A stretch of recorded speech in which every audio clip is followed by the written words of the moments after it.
I want to point out that I am not driving. My photographer Dax here is the one behind the wheel. But right now, the current law says that you cannot text while driving or email.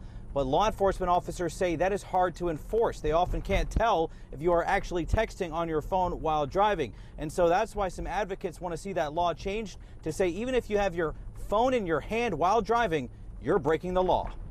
Lakin Ashlyn Gable posted this picture to her Snapchat on the morning of November 27th, 2017. About a minute later, the 21-year-old lost control of her SUV in Gloucester and crashed. We got to the scene of the accident, and she was in the road. She was ejected from her vehicle. Gable's mom, Roxanne, says her daughter was not wearing a seatbelt and died. But her distracted driving is what caused the crash. You always think that it can't happen to you, but it can, and it only takes a second. Today, she joined with lawmakers in Richmond in proposing a new state law that would ban people from having their phones in their hands while driving. It has come to the point where people are so totally engrossed in their phones that they are almost oblivious to the world around them.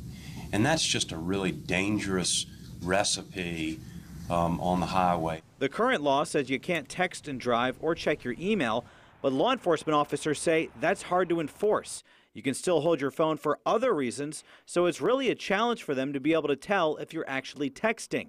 This would say you have to have your hands free. And I think that in some respects, driving with a phone in your hand is just as dangerous as driving with a 0.15 blood alcohol level. And for Gable's family, they know the dangers all too personally.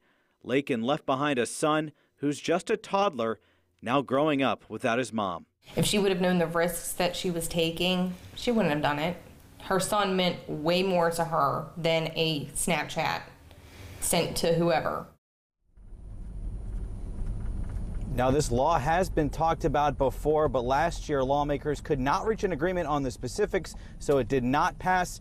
This year, advocates are hoping it will. Live in Norfolk, Brendan Ponton, News 3.